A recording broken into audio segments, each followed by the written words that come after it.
Ada beberapa posisi memang yang bisa disesuaikan karena kondisi ibu juga berbeda-beda. Mungkin ada yang sesar, perutnya sakit seperti itu. Ada beberapa posisi yang bisa menyesuaikan dengan kondisi ibu. Kalau ingin kembali bekerja, mencoba memberikan ASI perahnya itu jangan langsung pada saat bekerja. Jadi dicoba dulu, mungkin sekitar 2 minggu atau seminggu sebelum kembali bekerja, dicoba dulu memberikan ASI perahnya.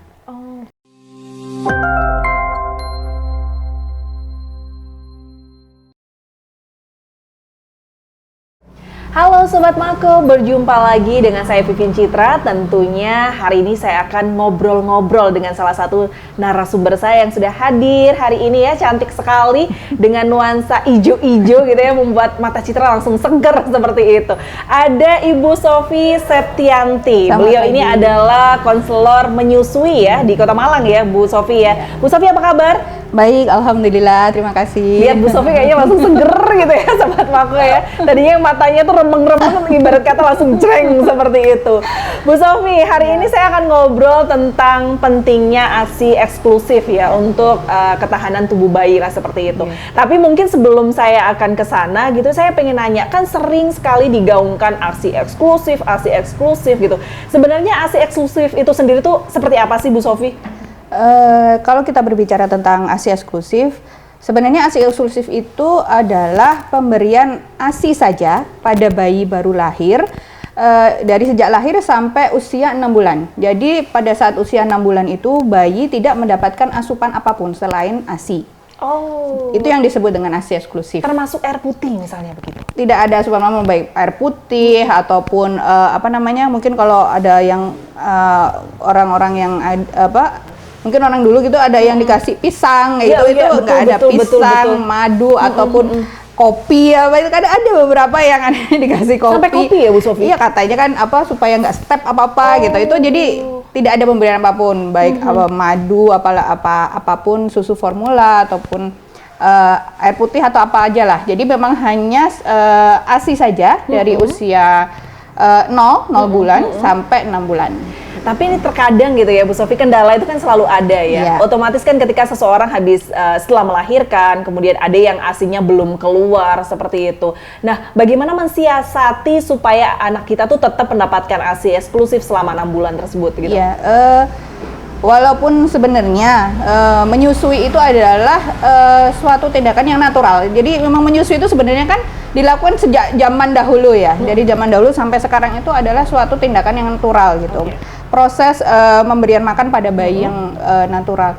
Tapi memang pada saat perjalanannya mungkin beberapa ibu menyusui itu mengalami beberapa kendala. Mungkin ya tadi salah satunya tidak menyusui, ASI belum keluar. Nah, kalau beberapa tips, yang pertama itu bekali dengan ilmunya dulu dari sedini mungkin. Bahkan mungkin sejak sebelum menikah pun lebih baik gitu. Semakin dini mengetahui tentang ilmu bagaimana cara menyusui yang baik dan benar itu semakin baik. Jadi bisa sebelum pada saat hamil. Pada saat hamil itu sudah mencari informasi yang benar tentang bagaimana cara menyusui dengan baik dan benar gitu. Jadi pada saat melahirkan itu sudah mempunyai bekal, sudah mempunyai pengetahuan bagaimana caranya. Jangan pada saat sudah melahirkan baru belajar gitu ya. Karena kan bayi begitu lahir kan sudah langsung menyusu kan seperti itu. Nah, jadi yang pertama adalah orang tua. Jadi tidak hanya ibu ya. Karena memang menyusui itu membutuhkan peran berbagai banyak pihak, terutama mungkin dari suami itu adalah dukungan utama gitu, untuk bisa mendukung kesuksesan menyusui. Jadi suami istri itu sebaiknya mencari ilmu dari sejak sebelum anaknya lahir gitu. Nah, semakin dini mengetahui bagaimana cara menyusui yang baik dan benar, maka tingkat kesuksesannya juga akan semakin tinggi seperti itu.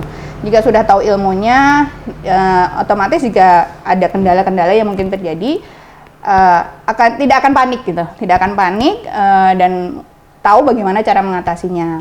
Kalau misalnya ASI pada saat melahirkan tidak keluar gitu, sebenarnya ada beberapa faktor.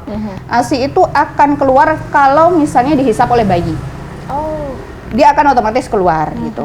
Pentingnya bonding berarti di situ. Iya, benar bonding. Karena itu pada saat bayi baru lahir, dilakukan IMD atau inisiasi menyusu dini. Jadi pada saat bayi baru lahir, bayi diletakkan di dada ibu, nanti bayi akan mencari payudara ibu, dan itu adalah langkah awal kesuksesan menyusui, seperti itu. Kalau sudah dilakukan IMD, biasanya akan keluar ASInya, walaupun memang tidak banyak. Karena yang ASI baru awal-awal keluar itu kan kolostrum ya. Kolostrum atau kalau apa namanya, itu adalah cairan yang sangat tinggi antibodinya. Dia memang jumlahnya tidak banyak. Kenapa? Memang oleh Tuhan, oleh Allah Subhanahu wa taala itu diciptakan jumlahnya tidak banyak. Karena bayi baru lahir itu ukuran lambungnya sangat kecil. Dia hanya seukuran kelereng gitu. Jadi memang keluarnya tidak banyak, hanya sekitar 3 tetes saja. Jadi kalau misalnya bayi menyusu, tampaknya memang tidak keluar gitu. Karena memang dia jumlahnya sedikit. Tapi sebenarnya pada saat dihisap bayi mungkin terminum gitu. Seperti itu. Jadi jangan memang ini yang kadang-kadang kesalahpahaman di masyarakat ya. Membayangkan bahwa begitu bayi baru lahir inginnya ASInya langsung banyak gitu. Iya. Nah, itu tidak seperti itu prosesnya. Memang ASI itu menyesuaikan dengan kebutuhan bayi. Jadi awal-awal memang sedikit. Nanti semakin besar bayinya, kalau menyusunya benar, produksinya ASI akan semakin meningkat. Dia akan semakin banyak gitu. Jadi semakin besar bayi, maka produksinya baru akan banyak. Jadi kalau awal-awal dianggap mungkin anggapannya tidak keluar, itu belum tentu benar, harus dicek juga gitu, harus diperiksa dulu gitu. Oke, baik. Cuman yang terjadi di masyarakat kendalanya nih ya Bu Sofi, terkadang mungkin Sobat Maku yang ada di rumah, saya pun juga pernah merasakan gitu ya, pertama kali saya menyusui anak saya, itu kan rasanya sakit banget ya. Yang akhirnya kadang itu secara tidak langsung tuh membuat kita untuk, aduh udah deh jangan ASI dulu deh karena sakit seperti itu. Padahal kan kalau misalnya tidak terlalu banyak ASInya kan harus terus disusui seperti itu. Nah, untuk hal-hal semacam itu bagaimana mengatasinya? Kalau sakit pada saat menyusui itu bisa disebabkan karena pelekatan dan posisi bayi yang tidak tepat. Jadi makanya tadi di awal saya sudah sampaikan bahwa ilmu menyusui itu penting untuk diketahui jika ingin sukses dalam menyusui. Jadi salah satu faktor yang bisa menyebabkan ASI lancar itu salah satunya adalah posisi dan pelekatannya yang benar. Gitu. Jadi memang ada beberapa posisi, ada beberapa pelekatan. Pelekatan itu antara lain areolanya itu masuk banyak ke mulut bayi.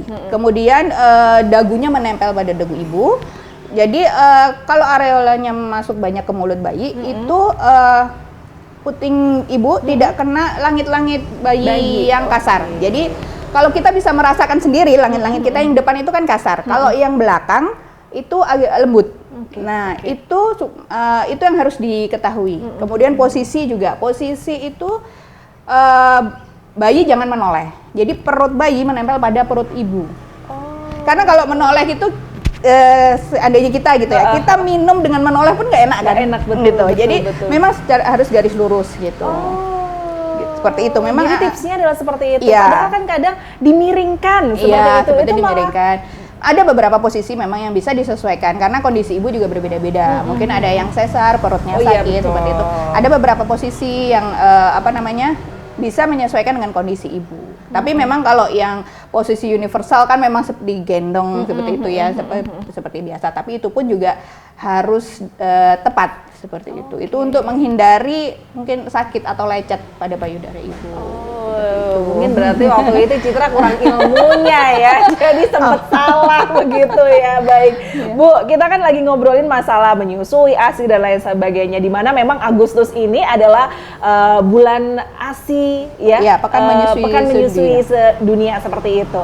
Dan digaungkan juga mengenai ASI eksklusif. Sebenarnya manfaat sendiri gitu ya. Kalau kita tahu kan mungkin selain memang gratis ya, anugerah gitu ya kan kita diberikan ASI untuk menyusui dan lain sebagainya gitu. Sebenarnya apa sih manfaat ASI eksklusif sendiri untuk bayi kita gitu? Manfaat ASI itu sebenarnya banyak, tidak hanya untuk bayi, tapi bisa buat ibu, buat ayah juga ada, buat negara gitu. Buat bayi tentu saja kita tahu bahwa ketahanan tubuh bayi akan baik ya, karena bayi ASI itu mengambil nutrisi-nutrisi yang paling baik dari tubuh ibu. Jadi makanya kita juga menganjurkan untuk ibu menyusui mengkonsumsi makanan-makanan yang bergizi gitu ya. Karena memang walaupun memang ASI itu akan selalu berkualitas gitu ya, tapi kalau semakin nutrisi yang dapat ibu semakin baik, maka kualitas ASI juga akan semakin baik kan seperti itu. Nah, karena kualitas ASI semakin baik, maka tubuh bayi juga akan semakin sehat. Jadi apalagi mungkin kondisi saat seperti pandemi ini, kita butuh bayi untuk ini ya, untuk benar-benar bisa menangkal berbagai macam mungkin virus dan lain-lain. Kita ingin tubuh bayi itu kebal gitu, bukan kebal ya, tapi lebih tahan terhadap berbagai macam penyakit gitu. Nah, salah satunya dengan ASI gitu, karena lalu selain itu ASI ini sebenarnya investasi. Jadi menurut penelitian, bayi yang diberikan ASI eksklusif itu efeknya tidak hanya pada saat bayi atau saat kecil aja, tapi sampai dewasa, sampai nanti itu juga terbukti mengurangi resiko terkena berbagai penyakit seperti kanker, diabetes dan lain. Jadi tidak hanya efeknya itu tidak hanya pada saat kecil gitu. Jadi sampai besar gitu, sampai nanti tua pun hasil penelitian menunjukkan seperti itu. Jadi mengurangi resiko berbagai macam penyakit. Oke. Untuk manfaat lain selain pada bayi, ada juga pada ibu gitu. Karena pada ibu itu salah satunya mungkin yang di masyarakat tuh yang dipikir bahwa kalau ibu menyusui itu bisa terkena osteoporosis. Itu sebenarnya malah salah. Justru malah kalau ibu menyusui itu mengurangi risiko terkena osteoporosis gitu. Karena pada saat selesai menyusui, mungkin memang kalsiumnya terambil ya oleh bayi, tapi pada saat selesai menyusui, kalsium itu akan kembali lagi ke tubuh ibu, akan diproduksi kembali lagi memenuhi kebutuhan ibu. Jadi tidak akan mengalami osteoporosis. Kemudian mengurangi kanker rahim, karena pada saat ibu setelah melahirkan, ya rahimnya itu kan harus segera menyusut. Ya, kalau tidak menyusut kan cukup berbahaya ya. Dengan menyusui itu membantu rahim ibu kembali seperti semula, seperti itu. Lalu bisa menjadi KB alami. Bisa menjadi KB alami karena mungkin beberapa, walaupun tidak semua, ada beberapa ibu yang haidnya tertunda pada saat menyusui.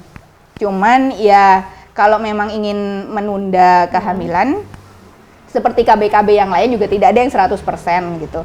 Ada beberapa syarat yang harus diikuti jika ingin ber-KB alami dengan menyusui seperti itu. Kalau memang ingin menunda kehamilan ya kami tidak menyarankan hanya dengan menyusui saja, tapi dengan mungkin program KB lainnya gitu. Oke, ternyata memang luar biasa ya manfaat dari ASI eksklusif itu sendiri. Dan Bu Sofi, tadi menyinggung tentang masalah konsumsi makanan gitu ya. Terus lantas makanan seperti apa sih gitu kan yang memang baik untuk memperlancar ASI supaya ASI kita itu bukan hanya sekedar banyak ya, tapi memang ASI kita itu benar-benar sudah sesuai, sudah pas gitu ya, tidak hanya sekedar banyak tapi memang ASI-nya itu sudah maksimal seperti itu. Bagaimana? Untuk makanan bagi ibu menyusui sebenarnya tidak ada pantangan. Tidak ada pantangan bagi ibu menyusui, makanan apapun boleh, karena sebenarnya kan kondisi menyusui itu bukan kondisi sakit ya. Bukan kondisi sakit, itu kondisi normal aja. Semua makanan boleh sepanjang tidak menimbulkan alergi baik pada bayi ataupun ibunya gitu. Kalau memang ada alergi, karena beberapa bayi mungkin mengalami alergi. Nah, itu yang dipantang, itu yang tidak diperbolehkan. Tapi kalau tidak ada alergi, mau makanan pedas, mau makanan durian, apa panas, boleh semuanya, nggak masalah. Karena selama ini mungkin anggapan masyarakat kalau menyusui itu terus nggak boleh makan pedas gitu ya. Betul sekali. itu tidak benar ya. Itu gitu tidak ya. benar sepanjang bayinya tidak alergi pada cabai ya. Jadi memang harus diobservasi, kita melihat gitu efek pada bayi. Kalau memang pada saat ibu makan sambal itu nggak masalah ya nggak apa-apa, teruskan saja gitu. Iya. Berarti memang tidak benar ya, misalnya jangan makan durian nanti jadi panas, makan cabai nanti dia pedas dan lain sebagainya. Tidak ya, Bu Sofi ya. Tidak seperti itu. Maksudnya kalau kita makan sambal bukan berarti itu nanti asinya jadi pedas kan, tidak seperti itu gitu kan. Produksi ASI itu kan dari darah ya, diambil dari darah, tidak langsung dari lambung gitu kan. Nanti kan makanan makanan yang kita makan diolah di lambung, kemudian nutrisinya yang masuk ke ASI. Jadi itu. Jadi kalau rasanya tidak. Nah, sekali lagi ya sudah dijelaskan ya. Jadi mungkin sobat Mako yang ada di rumah selama ini ketakutan gitu, kayaknya makannya tuh cuman itu dan itu gitu ya, karena takut nanti anaknya kenapa-kenapa. Sudah dijelaskan sama Ibu Sofi bahwasanya itu hanya sebuah mitos begitu ya Bu. Bahkan kita diperkenankan makan apapun gitu selama itu aman untuk ibu dan juga bayinya, seperti itu. Justru karena gini, produksi ASI itu kan dipengaruhi oleh dua hormon ya, hormon prolaktin dan hormon oksitosin. Kalau hormon prolaktin ini dia tidak bisa dimanipulasi, jadi memang kalau misalnya produksinya habis, dia akan langsung produksi lagi. Nah, tapi hormon kedua, oksitosin ini yang mempengaruhi lancar keluarnya ASI. Itu sangat dipengaruhi oleh salah satunya kondisi mental ibu. Jadi kalau ibunya bahagia, senang, kemudian happy lah ya, happy, nggak stres, itu ASI akan keluar lebih lancar. Nah, dengan makanan salah satunya makan makanan yang disukai, itu akan sangat mempengaruhi. Kalau misalnya ibunya stres, sedih, capek, itu akan sangat mempengaruhi keluarnya ASI. Makanya sangat dibutuhkan dukungan juga dari suami, dari orang rumah. Support gitu. system itu memang penting banget iya. ya. Nah, kita kembali lagi nih ya Bu Sofi. Setiap orang pasti ingin melakukan ASI eksklusif untuk anaknya. Tapi bagaimana ketika kita yang akhirnya terbenturkan harus bekerja, misalnya seperti itu. Otomatis kan pemberian ASI eksklusif itu tidak seperti semula gitu ya. Yang biasanya 24 jam kita bersama anak, ini harus bekerja. Lantas bagaimana kita bisa untuk tetap memberikan ASI eksklusif dan kita juga bisa tetap bekerja begitu? Saat ini memang banyak sekali ya ibu-ibu bekerja dan alhamdulillah saat ini itu berbagai fasilitas itu sudah sangat menunjang. Jadi ASI itu paling baik memang ASI yang disusui langsung. Tapi ASI itu bisa disimpan. Jadi diperah kemudian disimpan, itu juga bisa diberikan kepada bayinya. Jadi bisa membantu ibu-ibu yang mungkin bekerja untuk tetap memberikan ASI kepada bayinya. Tapi memang ada beberapa manajemen ASI perah yang harus dipelajari, harus diketahui oleh ibu-ibu bekerja yang ingin tetap menyusui bayinya. Karena memang penanganan ASI perah ini khusus supaya kualitas ASI atau nutrisi yang terdapat pada ASI tidak berkurang banyak seperti itu. Jadi bayi tetap mendapatkan nutrisinya seperti itu. Jadi antara lain tips-tipsnya itu kalau untuk ibu bekerja, yang pertama itu adalah mengkomunikasikan dulu, pada atasan mungkin rekan sekantor atau atasan bahwa nanti saya ingin menyusui bayi saya gitu. Mungkin dilakukan pada saat hamil gitu ya. Karena memang ada beberapa waktu mungkin nanti mengurangi beberapa waktu kerja untuk memerah ASInya di tempat kerja. Nah, kalau sudah dikomunikasikan, kita membutuhkan dukungan mereka gitu kan. Lalu bagaimana cara menyimpan yang baik dan benar? Nah, betul. Cara menyimpan yang baik dan benar. Kalau misalnya ASI itu sebenarnya ASI itu kalau setelah diperah bisa dimasukkan ke kotak pendingin yang mungkin biasa untuk menyimpan es itu bisa tahan 24 jam.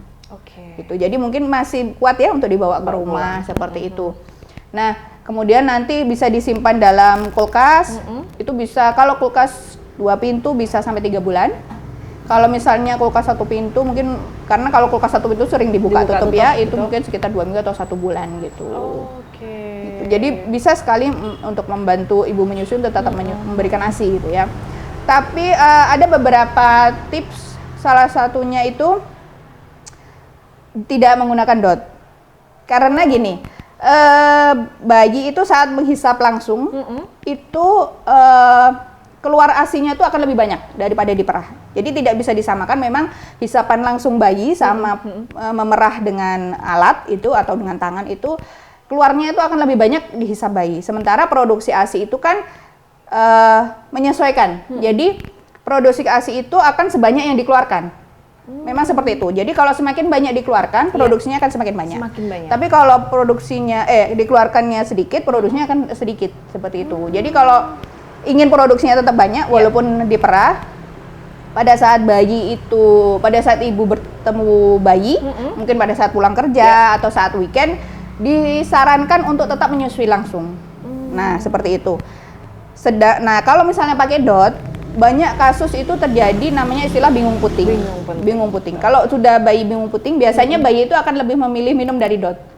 Nah, karena memang karena memang berbeda. Iya. Kalau menyusu langsung pada payudara itu memang bayi itu harus ada usaha seperti itu. Jadi menghisap, kemudian menghisap payudara. Sementara kalau menggunakan dot, istilahnya kayak bayi itu nggak usah ngapa-ngapain, airnya udah keluar gitu ya, air susunya udah keluar. Bayi itu pinter. Dia tahu mana yang mudah gitu, kenapa harus yang susah kan gitu. Betul. Nah, biasanya kalau sudah kena dot, biasanya bayinya nggak mau menyusu langsung pada ibunya. Sementara kalau bayinya tidak mau menyusu langsung pada ibunya, otomatis produksinya nanti keluarnya kalau hanya dengan perahan itu tidak semaksimal kalau dengan dihisap bayi. Jadi produksinya kadang-kadang akan menurun gitu. Nah, itu kadang-kadang yang ibu berjual, saya sejak diperah kok menurun gitu. Nah, kita biasanya observasi apa sih pakai dot apa enggak, bagaimana frekuensi memerahnya seperti itu. Kita biasanya observasi dulu. Salah satunya itu. Lalu kalau ingin kembali bekerja, mencoba memberikan ASI perahnya itu jangan langsung pada saat bekerja, jadi dicoba dulu, mungkin sekitar 2 minggu atau seminggu sebelum kembali bekerja, dicoba dulu memberikan ASI perahnya. Jadi nggak langsung pada saat langsung ditinggal gitu ya. Jadi istilahnya simulasi dulu gitu, simulasi dulu sebelum kembali bekerja. Dan pada saat simulasi itu sebaiknya yang memberikan ya langsung nanti yang mungkin pada saat ditinggal mungkin eyangnya atau pengasuhnya. Nah, itu yang memberikan mereka. Dan ibunya mungkin sembunyi dulu gitu. Karena bayi kadang kalau lihat ibunya ya maunya udah sama ibunya gitu. Nah, jadi latihan dulu gitu, simulasi dulu seperti itu. Lantas ini yang jadi pertanyaan saya nih Ibu Sofi, bagaimana caranya yang sudah terlanjur gitu ya, misalnya kita udah ngerasa kayak tadi gitu ya, ketika Bu Sofi bilang diperah itu kan otomatis ASINya akan berkurang, tidak seperti langsung disusui misalnya seperti itu.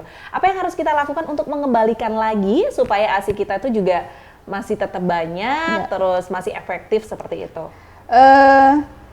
Itu istilahnya relaktasi ya, relaktasi menyusui. Memang relaktasi ini sangat menantang karena biasanya penuh dengan tangisan, tangisan bayi, drama, dan ibunya pun ikut menangis kadang-kadang gitu. Saya beberapa klien itu mengeluhnya begitu. Apalagi kalau misalnya dalam satu rumah itu tinggal sama ibunya atau mertuanya, kadang eyang itu nggak tega gitu. Karena itu kita itu lebih suka, kami dari AIMI itu lebih suka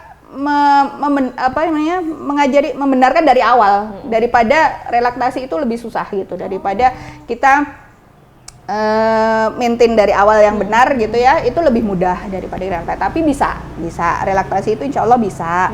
Yang pertama itu dibutuhkan niat yang kuat gitu, karena karena laktasi itu sangat menantang tadi. Kalau misalnya dengar bayinya menangis kemudian udahlah nggak jadi gitu, karena gitu kan. Jadi memang harus ada niat dan tekad yang kuat untuk ingin relaksasi gitu. Yang pertama kita cari observasi dulu apa penyebab, maksudnya berarti kan tadi ASINya mungkin sudah menurun atau berkurang tidak seperti awal begitu.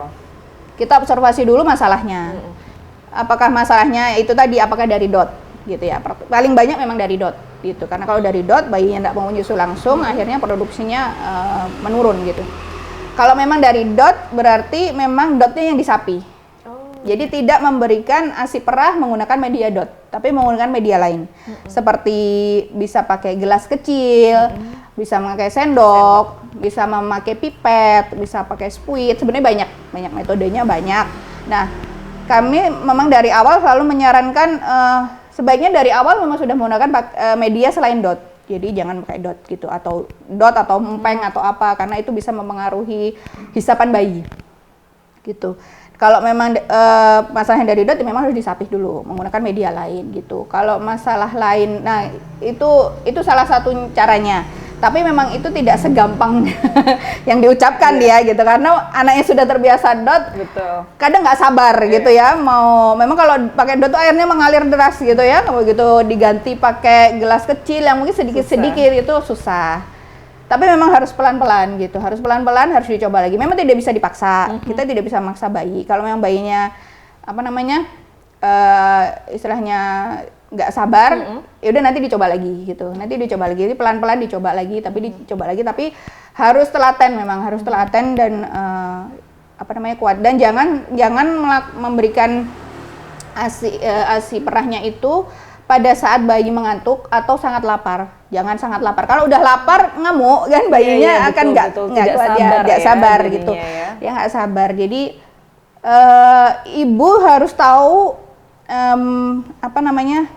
harus mengenali tanda lapar bayi. Itu pun sebenarnya tidak hanya untuk ibu yang bekerja ya, maksudnya untuk ibu yang menyusui langsung pun sebaiknya bisa mengenali tanda lapar bayi. Seperti Jadi apa?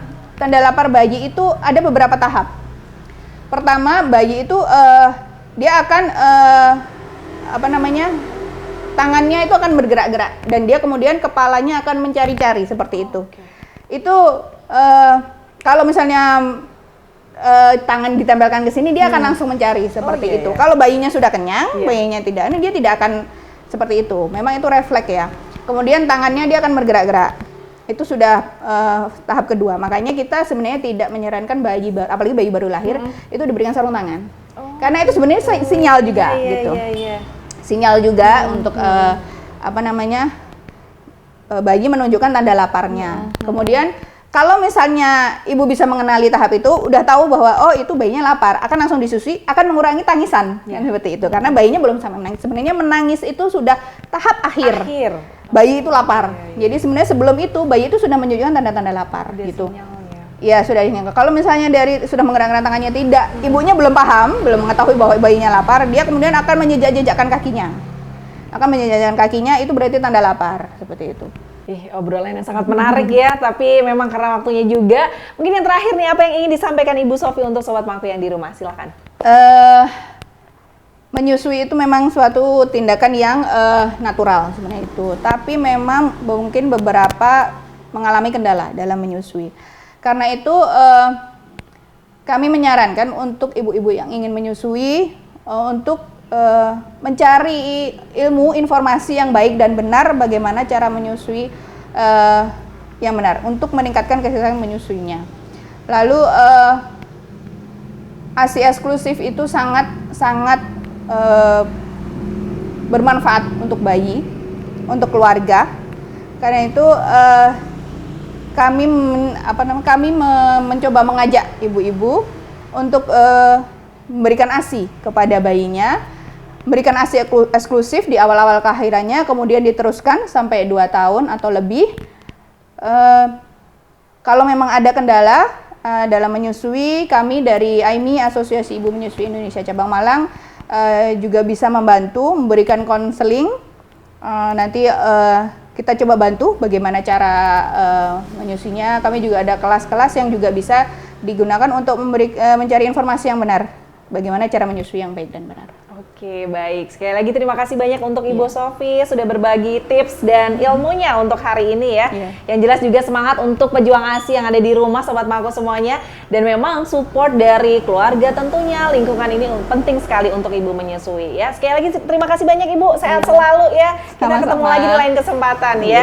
Oke, baiklah Sobat Mangku, demikianlah obrolan Citra ya dengan Ibu Sofi. Tentunya seperti tadi Citra bilang bahwa ASI eksklusif itu memang sangat penting untuk ketahanan bayi kita ya. Kita akan ketemu lagi di lain kesempatan dengan narasumber dan juga tema yang berbeda. Saya Vivin Citra pamit undur diri, sampai jumpa.